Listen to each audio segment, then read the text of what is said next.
Bélier, en ce début janvier, tu te fixes des objectifs et tu as bien l'intention d'obtenir des résultats, tu vois? Tu es conscient de tout ce que tu as fait par le passé, tout ce que tu as investi de temps dans ton travail, dans des loisirs, dans une relation sentimentale ou amicale et tu as bien l'intention là d'aller au bout de tes idées, de tes objectifs, tu vois? Et pour ça, tu es même prêt à, couper les ponts avec certaines personnes. S'il y a quelqu'un ou quelque chose qui t'empêche d'être heureux, d'avancer ou d'être à ta place, tu es prêt à passer à autre chose. Tu es prêt à tirer un trait sur un passé qui ne te convient pas. Il y a vraiment cette notion de, je pense que tu as énormément travaillé, tu as énormément investi de ton temps dans une relation ou dans un boulot, et là, tu veux en avoir la récompense, tu veux arriver au bout et tu veux la réussite à tout prix, quoi qu'il en coûte. Dans le domaine professionnel, ouh là là, on a des accords. Alors, de couple, ça parle vraiment d'association.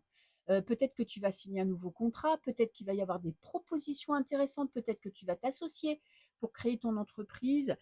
J'ai le roi de terre, beaucoup de détermination, tu vois. Je pense qu'elle te représente assez bien cette carte parce que tu es quelqu'un quand même de tenace, de têtu, qui, quand il veut quelque chose, quand tu veux quelque chose, tu vas au bout. Et là, il y a beaucoup de détermination pour avancer, pour briller, pour obtenir ce que tu attends. En plus, j'ai la carte du travail, donc tu vas énormément travailler, tu vas énormément t'investir, mais dans quelque chose, tu vois, qui te convient. Ça sera pas, tu vois, c'est pas pour perdre ton temps, c'est pas pour occuper tes journées, c'est vraiment pour obtenir quelque chose de concret. La réussite, bien évidemment, mais je pense aussi que si tu cherches un boulot ou que si tu veux t'agrandir ou si tu veux te lancer, ça va être un mois où tu vas mettre en place les premières pierres. En tout cas, il y a des signatures de contrat, il y a des accords. Je ne sais pas ce que tu attends, mais tu es vraiment dans la bonne énergie. Dans le domaine sentimental, on a cette impératrice qui vient avec quoi? Qui vient avec le 10 d'épée. Ok. Alors, ça peut être la fin d'une relation pour certains, hein, fin d'un état d'esprit. Il y a eu beaucoup de souffrances, beaucoup de déconvenues, beaucoup de déceptions. Il y a cette notion de là, tu te sens un petit peu dépassé par les événements parfois, mais tu as bien l'intention de sortir la tête haute de cette relation. Peut-être que tu veux te lancer dans une nouvelle aventure sentimentale, mais pour ça, tu as quand même quelque chose à guérir, quelque chose à laisser partir. Et pour beaucoup, il y a vraiment un tournant, c'est-à-dire que là, tu prends une décision. Tu vois, avec cette impératrice, c'est une énergie de confiance en soi, de bonnes énergies. Et tu vois, il y a le chat qui me confirme ce que je viens de dire. Et tu décides de prendre une décision vraiment pour ton bien-être. Alors, si pour ça, il faut quitter quelqu'un, il faut passer à autre chose, il faut s'éloigner d'une personne, tu es prêt à le faire. Ouais, en plus, j'ai les racines, tu sais exactement ce qui te rend heureux ou ce qui te rend malheureux. Donc, tu t'accroches, tu prends une décision très importante pour ta vie, pour justement pour être heureux et pour te sentir vraiment à ta place. Domaine sentimental. Domaine financier, alors l'Ouroboros, il y a vraiment cette notion que parfois tu as l'impression de tourner en rond, c'est-à-dire que tu t'investis énormément et tu as pas forcément les résultats escomptés.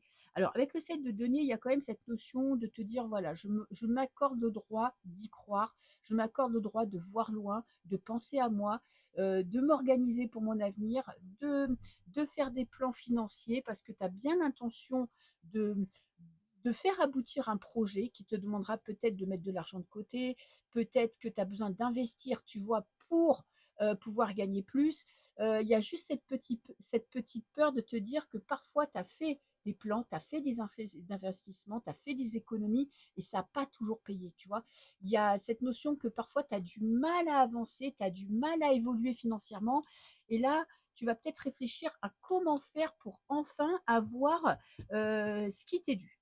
À la fin du mois, j'ai le pendu. Alors, le pendu, il y a cette notion d'attente, de prendre de la perspective dans ta vie, d'essayer de voir les choses un petit peu différemment. Tu prends de la hauteur, tu te poses, tu réfléchis, tu peut-être que tu as besoin d'avoir plus confiance en ton intuition, c'est-à-dire que c'est pas vraiment fin janvier, tu vas pas vraiment bouger, tu vas peut-être pas mettre grand-chose en place, mais tu as besoin, tu vois, tu as besoin de cette sensation de, avant de prendre une décision, parce que normalement, toi, tu es quelqu'un qui fonce droit vers ton objectif. Et là, tu te dis, là, pour une fois, je vais me poser, je vais réfléchir, je vais écouter mon intuition, je vais essayer de regarder les choses d'une manière un petit peu différente pour être sûr de prendre la bonne décision. Je te fais des bisous.